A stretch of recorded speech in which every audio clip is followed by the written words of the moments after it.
G'day and welcome. In this video we take a look at these XC vents which I've been meaning to put in for about 3 years. We take a much closer look at this Plymouth and we put Nick Sagliano's present to good use and have a look down one of the cylinders. And we also have a look at some of Graham's additional gifts that go with the EJ, but they're in the XC's boot and the lock has failed, so I can't get them out.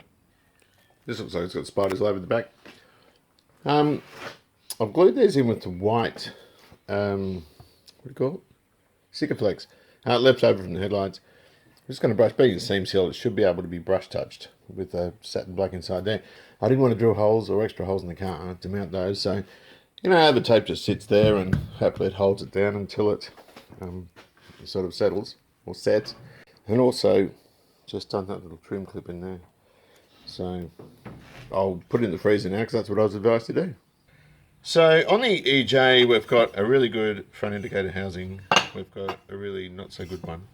That being said, I think I mentioned the last one, we can just have two little bits of metal and use the remains of this, which I don't think there's probably enough there. Steel weld, it's Permatex, same sort of thing as JB Weld. Graham has sent another care package with another one, which is really kind of him. And this one's just got two minute pinholes there, a bit of tape over here, and a bit of that JB Weld stuff, and it's all good. So thank you very much, Graham. That care package was quite an important one. It's included, well, he's included a switch. This is probably the least successful part I've had off the whole car so far, just because when we pulled it apart, I flicked it up by sort of knocking these crimped parts over, and the center locating pin for the bottom part had actually come off. And that holds it in the right orientation for that thing to swivel around. And then of course there's a switch which gives you that detent when you go to hit start. The switch has got a bit of burning in it, that sort of stuff. It is resurrectable. I would be inclined to pop that into a lathe to get it central and to make a new pin to have in there. But I'm not sure. The other thing is it didn't have a key, and you need the key to get it back to accessory to push a little, like a bobby pin or a drill bit or something in there to pull that lock out. It might actually be better just to buy a new lock. I'm not sure. So I'll give that some thought. That looks like Bakelite. But it is resurrectable, I must say. Yeah. Ooh. 227. I just left a blob there to see how it dries. Also in that care package was this part of the wiring loom, which has got the rear bits on it. So, your tail lights will be in there, your fuel tank sender, but also this one here, which is your interior light. And I've given that a clean with Grant Wickham's Quick Glow. And I should have filmed it before because it looked absolutely terrible. Interestingly, it's got one of those globes in it, which is single filament with the twin base. That globe works. That's the same as the Plymouth uses on the interior light.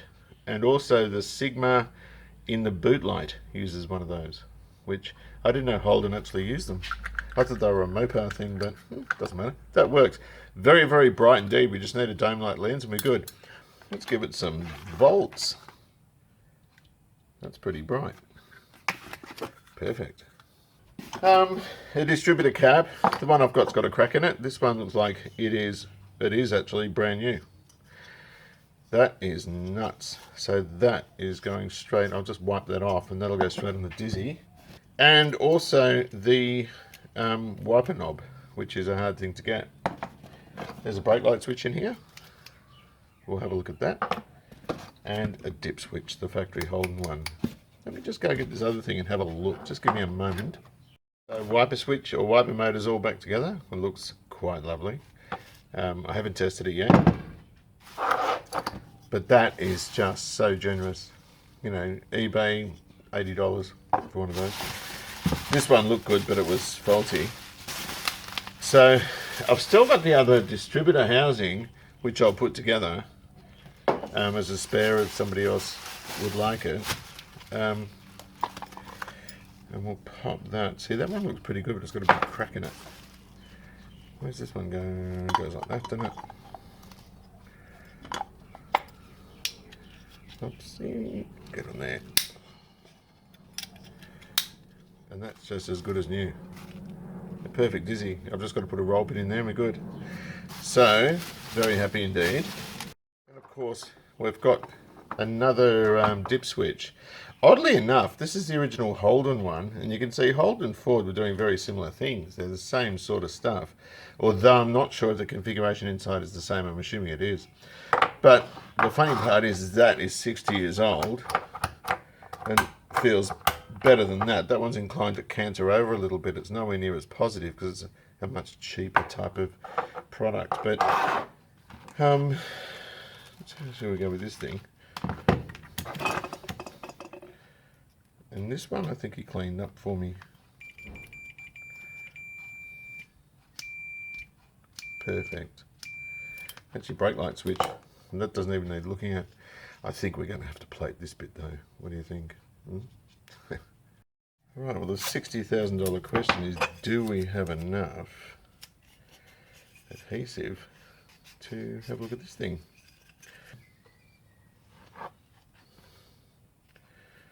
Right. Good stuff is too, the good thing is you can mix it up on a laminate like this and just literally chuck it in the bin when you finish, or scrape it off with a blade and throw it in the bin. That is gonna be fine, absolutely fine. So I'll just fill it in. That'll fill some of the pits in,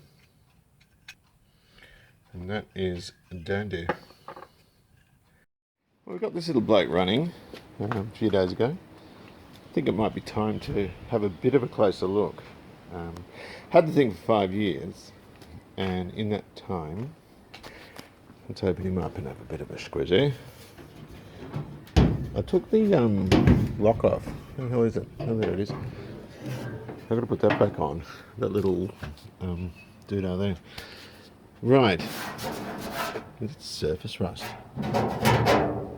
Don't know if I like that. That looks rather bad. Whatever the case, it doesn't matter. Alright, so what we did with this, I painted just the top of the engine just to make it look more presentable because it was pretty messy under here. From what I've seen on the engine and from what the video showed, and from what I could see looking into the timing case and everything, it's all brand new. And in the when you take the valve covers off, the rock covers off, it's like new in there. It's incredible. So I rewired the whole thing. And originally we had a lot of dead wiring coming over here and it was just a mess. And allowed for additional things like an electric pump for the washers. The washer bag goes over here. Repainted it all. Put a new, what's that, Chinese carburetor? Carter WW, it's not a WW, was it a BBD, I think. A copy of it. And tested a few things out. It's all looking good. The heater core's knackered. And I made up that clamp over there just to hold it all together. Grommets are missing, they're in the boot. And they're in a bad way. So it might be some time for some, or appropriate time for some oil of wintergreen. I'm going to have to pull the front off. Somebody told me you have to take the whole front clip off. There's another set of hoses over there. Is the heater tap? No, could be the tap. I don't know. I don't know enough about these cars. But anyway, I've got to take the front of the car off to get to the front body mount. The car is a junk storage bonanza. Right. Windshield has a deep scratch there.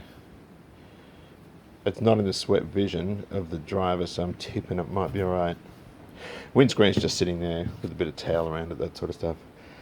Lots of, that's all from John Gibbons, all the manuals and books, and there's vacuum cleaners in there and plastic bags and all this sort of stuff. I need to get rid of all this stuff, take it all out and de-rust the roof.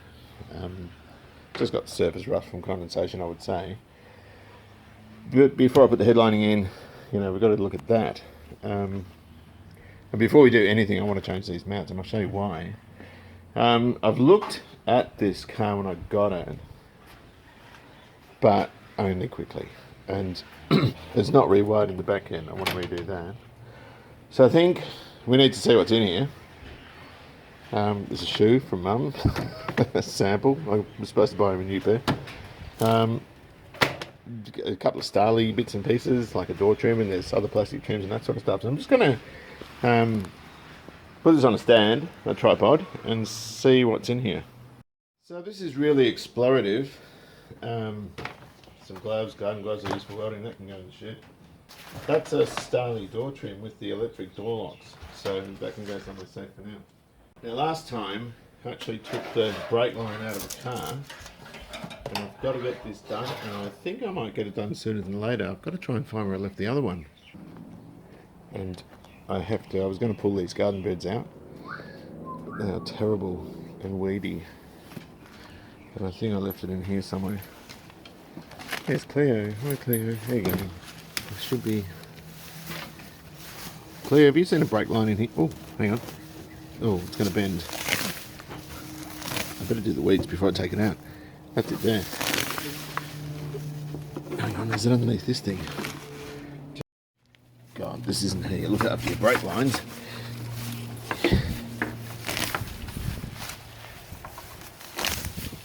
I did this because I knew I wasn't going to use that. But I kept it because... Hang on, let me get down. Here it is. Awesome. I did it to keep... Oh, it's just a single flare, I think, but also those fittings. So I can cut those off. I'll just check the measurement again. Cut those off and give them to Pete with that other line. And that's the junction block to the rear of the car. The only car part I've ever left in a garden bed. Because it was trash.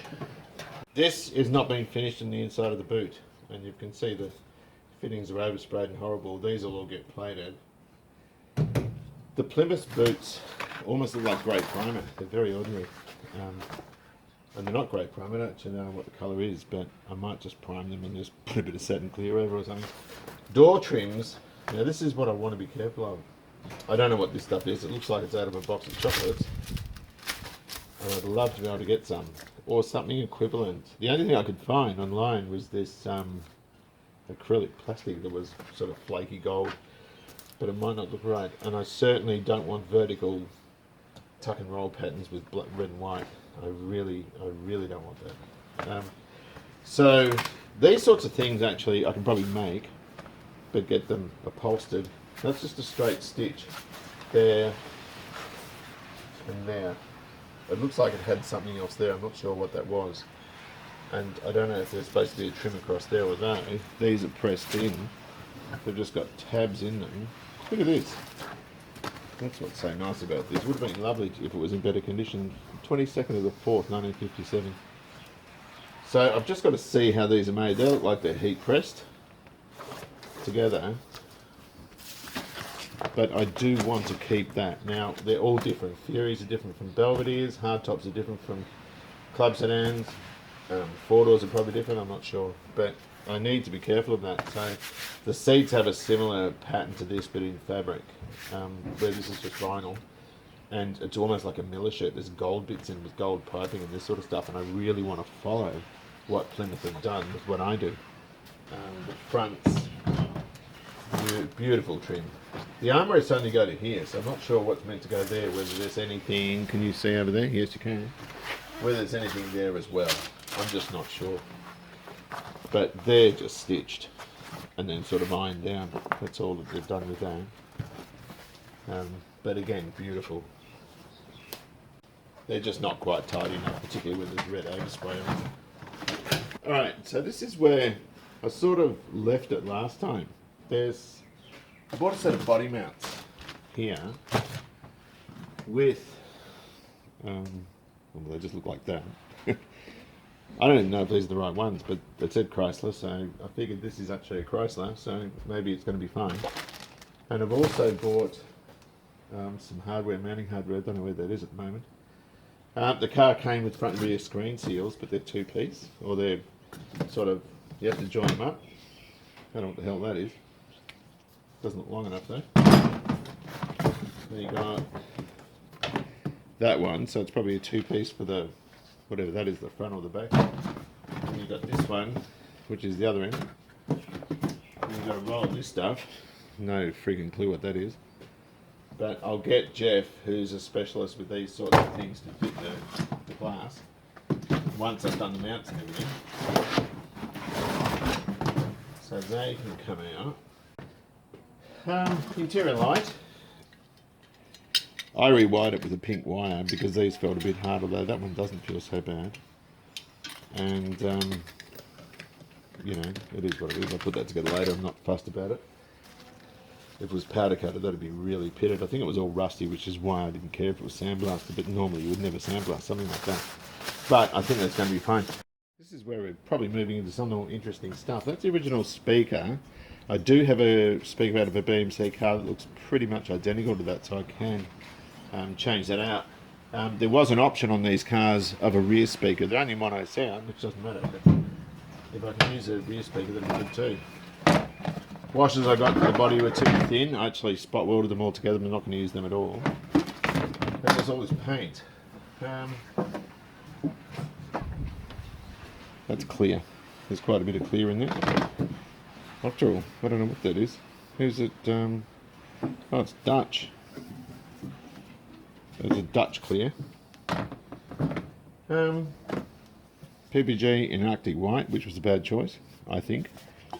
That's almost full. That'll be up there somewhere. That's the colour of the roof, which is just wrong. That's hardener, which feels like it's gone off. If that's the case, it can go. Oh, stacks of this. There's at least between 3 and 4 litres in there. I can feel it. Rosso Corsa, it's the Ferrari red that this car's painted in. So, would have been my choice, but that's all good. And bit of hardener. That all feels really bad. I'll put some breathing stuff on. Have a look at it. What's this? And there's just loads of this sort of stuff, which I don't even know what that was until I broke it. But all these sorts of bits I'm going to plate. I don't know what they are. I don't care what they are. I'm just going to plate them all, just to really, not because they need plating, but just to clean them up. And then stick them in something and leave them until I need them. I don't even know what this stuff is. A roll of sticky tape and a pen. Nice.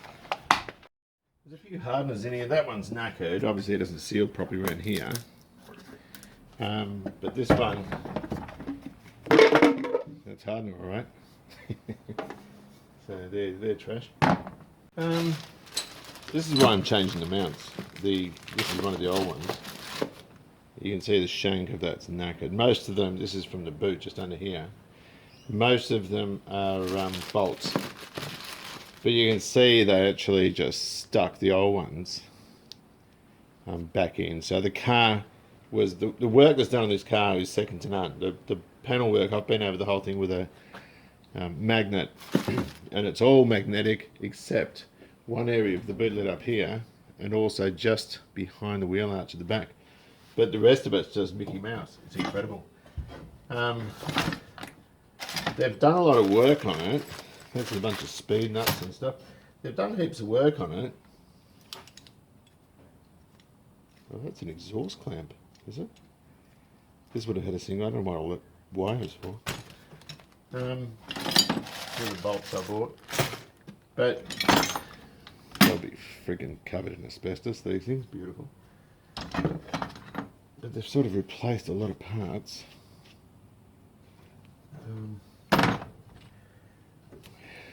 What the hell is that?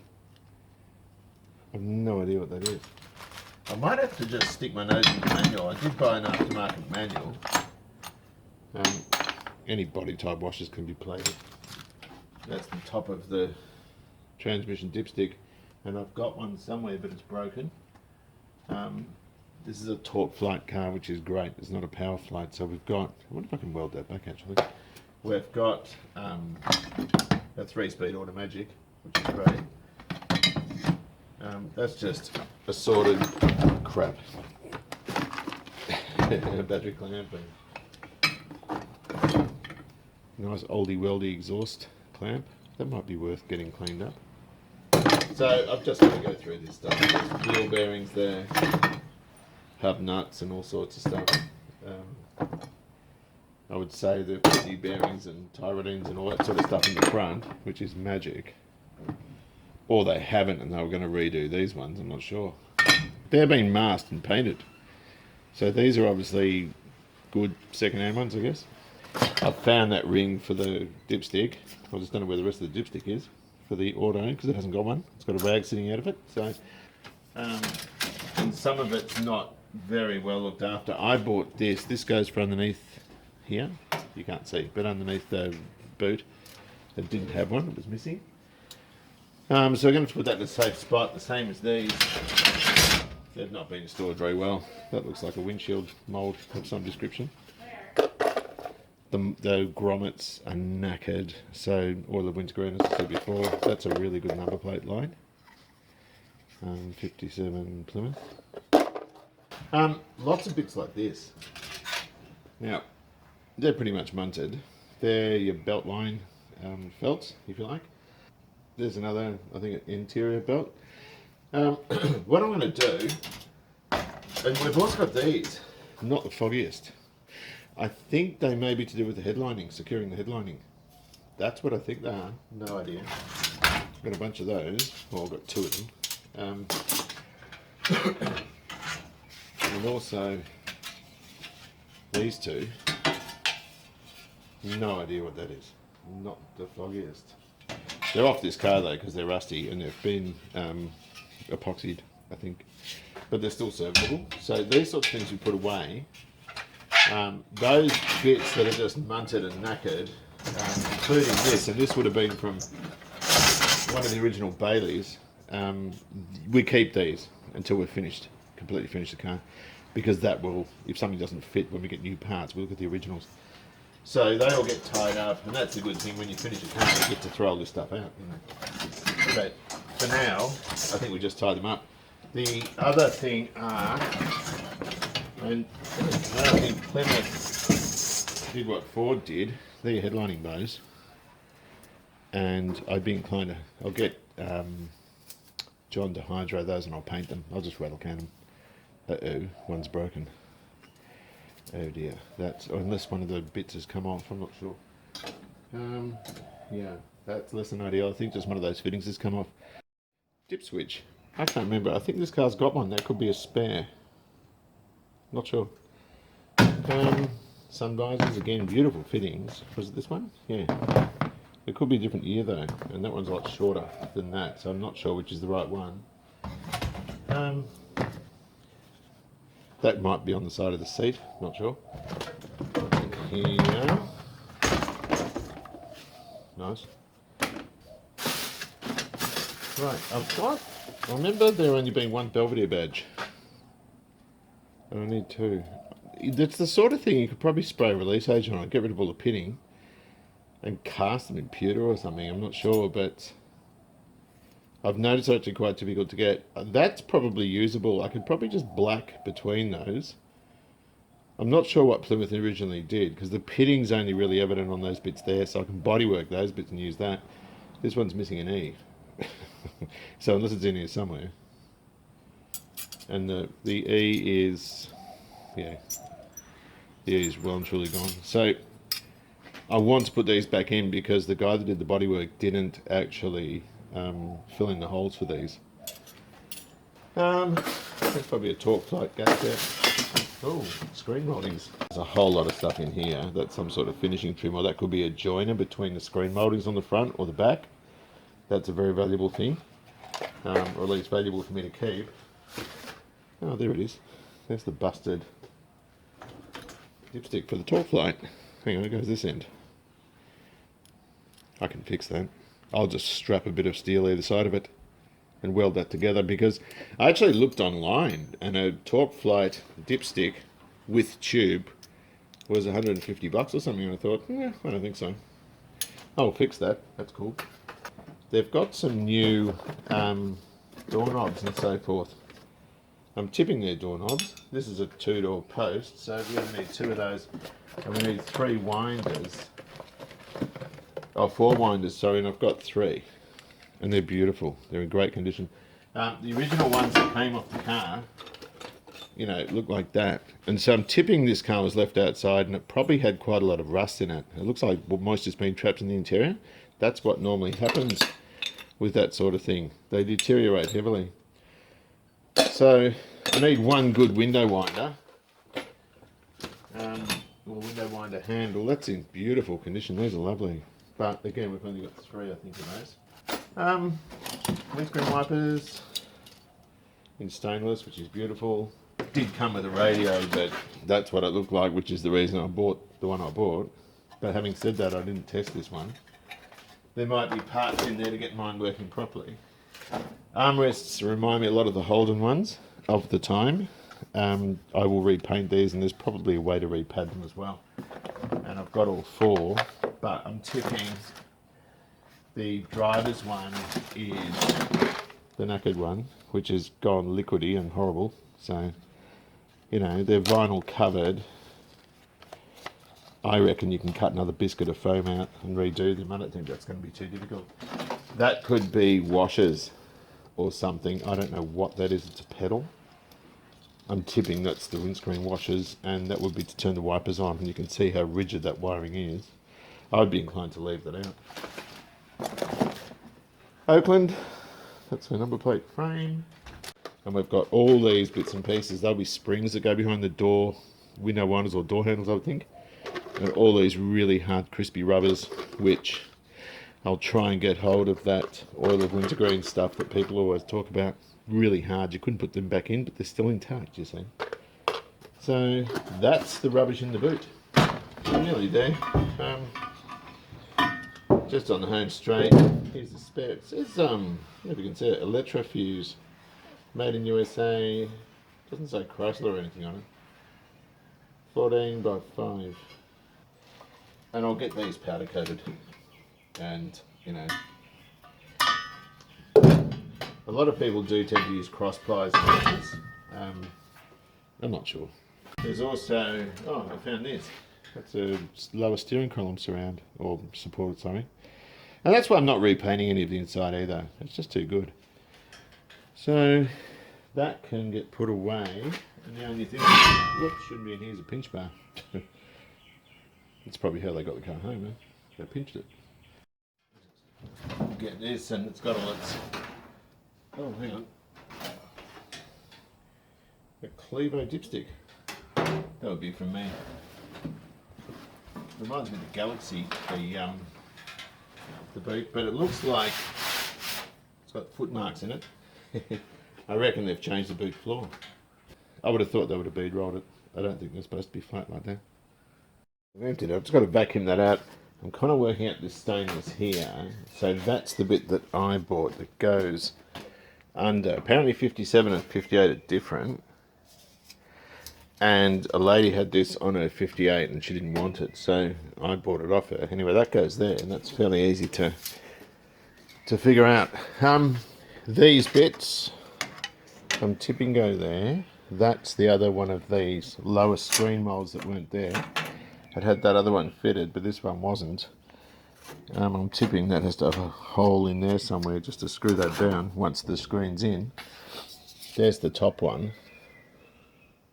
So we've got, hang on, we've got the top, the two sides and the two lower, so that's cool. They're already fitted. These Belvedere trims are fitted here. These are the front ones.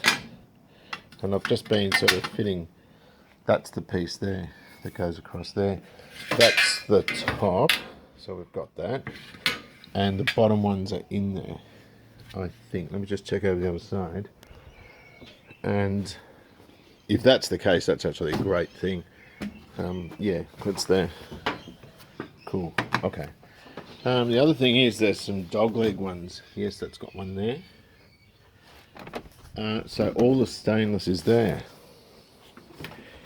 including that scuttle. So that is great news. I'm right to that, because getting stainless for one of these wouldn't be an easy thing, I wouldn't have thought.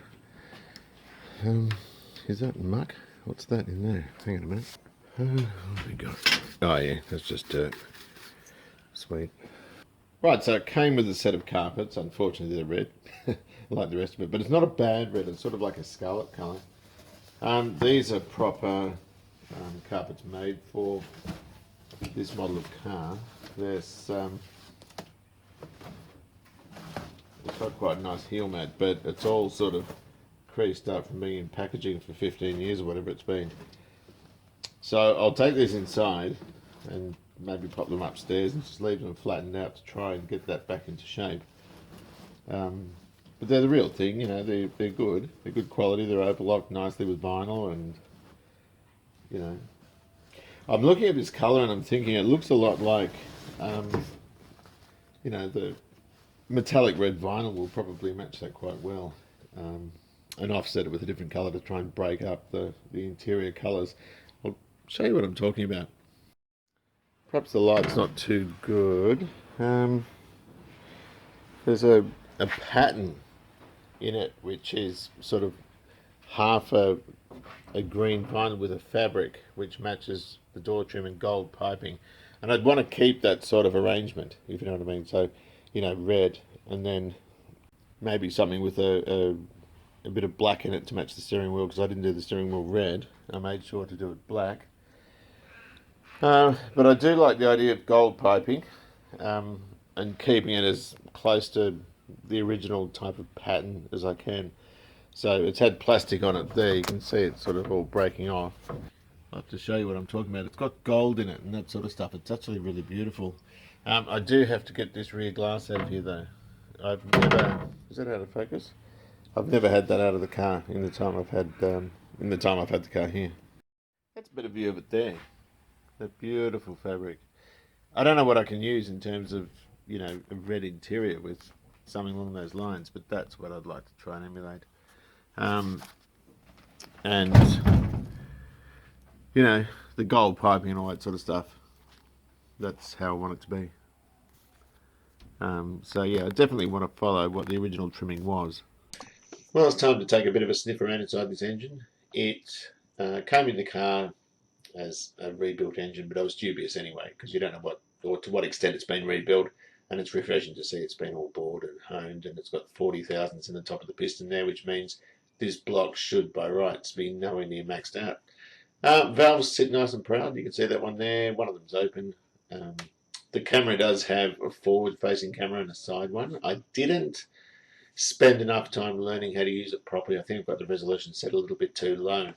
But this camera was from xacoupeguy. I was absolutely stoked. I've got no way of getting in and having a look inside an engine without one of these tools. So Nick, again, thanks very much. So we're just sort of flicking around the side now. You can see the piston to bore clearance looks very good. Sometimes people re-ring engines. You can see all down the side to the top ring, which is never satisfactory. There is a mark on the bore there, but I don't think that's anything to worry about, really. I'm just having trouble orientating the camera around because I'm not particularly good at it. But, you know, the piston's a little bit dirty maybe just from the cold starts and sort of sporadic running it's had. But overall, I'm really, really thrilled to see just how good this thing is.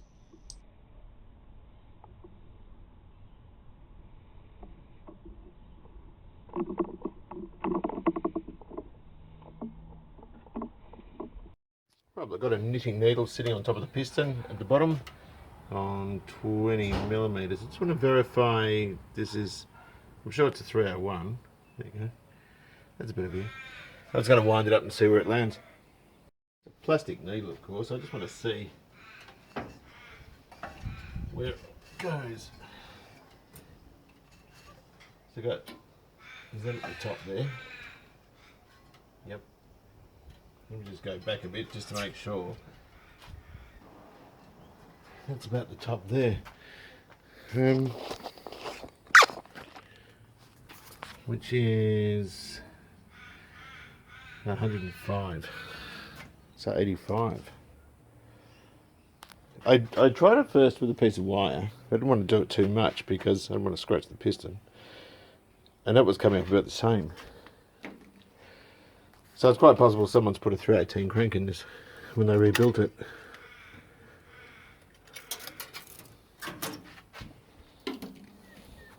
I guess it's just nice knowing what's been done to it. I know it's been rebored. I know it's got 40 over pistons, which I'm not upset about because these apparently, as long as you sonic test them, you can take them right out. I think someone said 125. So what does that make? 318 and 40 is probably 322 or something. Let's pop this plug back in and that's that for that. So we've measured it, but the fact it's a 318, it's got the 3-speed torque flight. I'm pretty happy with that. It's a better spec than You know, 301 with the 2-speed power flight. Right, so plan of attack. Well, I've always been under the impression this car has been done so well, but some of it has been cobbled together, hence we're doing mounts. Under there, if you look under the bonnet, it looks like surface rust. But not just that, the top is not very well done. It's got blemishes in it and it hasn't been wet sanded. So if you look along there, and I haven't polished this car, it's very, very different. I think what's happened is they decided to sell it. Then you've got banging it together with the crappy mounts, throwing a bit of paint on here, a bit of satin underneath. If you look at the bonnet as compared to the boot lid, trunk lid, there's no comparison. You know, I mean, that's done very nicely. So there are a couple of things which come to light. The boot floor, I'm actually not that great with. It's had a new section put in the centre. That sort of thing doesn't fit Vic Roads code, because if you replace a section of structure or a floor or anything like that, it needs to be one continuous weld. That's just been tacked. Now there are two ways of doing that. You can drop the fuel tank and, you know, clean it all off and weld it properly, or just finish it off with seam sealer and paint it.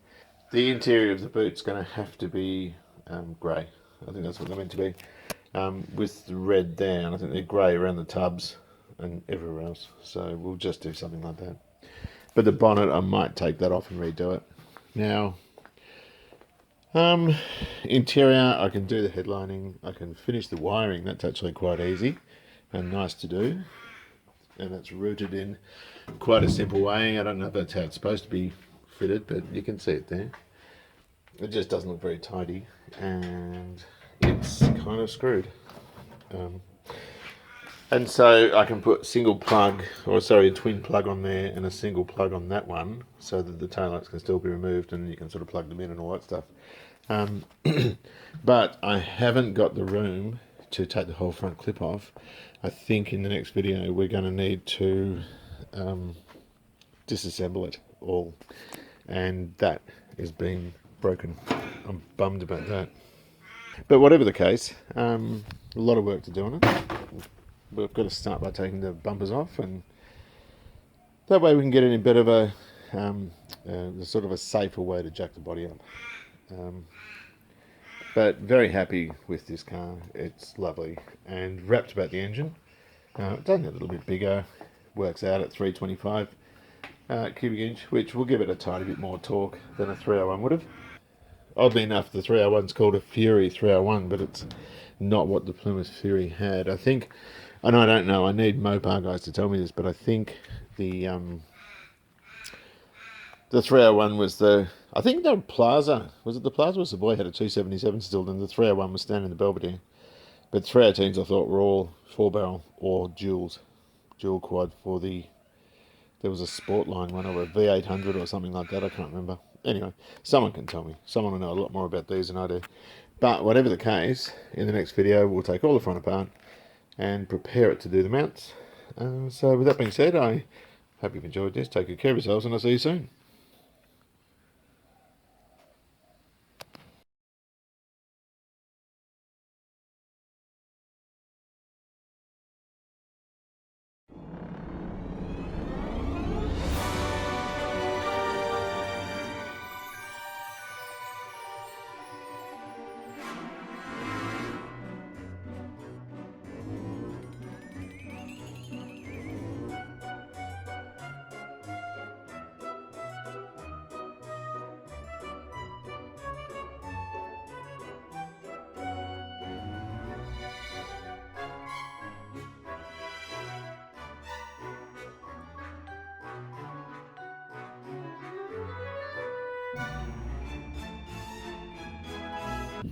Just do me a favour. You haven't cleaned it. I have. Oh, so it's just naturally dirty. Yeah, it's just naturally dirty again. Oh. Can you just float the bag in there? It's like not like eating that multiple times. And what we'll do, hang on, It we'll has have to go slow. It has to go slow. Yeah, but I've got to. We need a bulldog clip. Rosie, that was weird. Orange, yeah. What's this? Just, yeah, don't question it. I didn't even touch it. It was squished before. Hang on, just move over a minute. I can't get in here. Right, so just leave this in here to equalise the temperature. I'm just going to hang it off the side, just that bit with the bulldog clip, so air can get in, and we'll come back later. Here we go. I'm going to do it as slowly as I can, but also hurry up fish. Just pull it back up now. Yep. And it'll fall out. There's a reflection in the water, I can't see. Are they fit? Oh, one stuck. Where? Whoops. No, you got him. Oh look, they're floating all the way up. Oh, how cute's that? They want to come back up. Hang on, you go out. Ivy. Ivy. Where are little fishies? I can't see, there's too much reflection. They're in there. Hang on, what if I get in the shadow? There's one. Oh, there they are.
What do you reckon? She haven't. Jesus.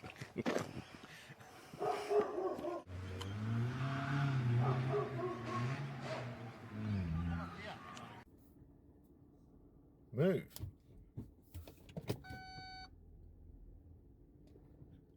Move, cat.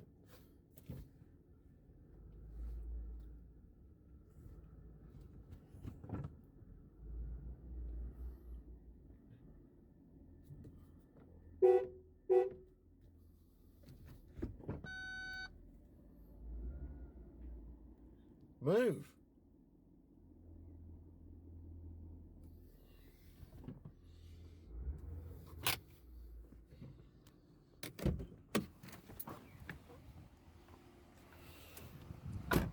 Move. Come on.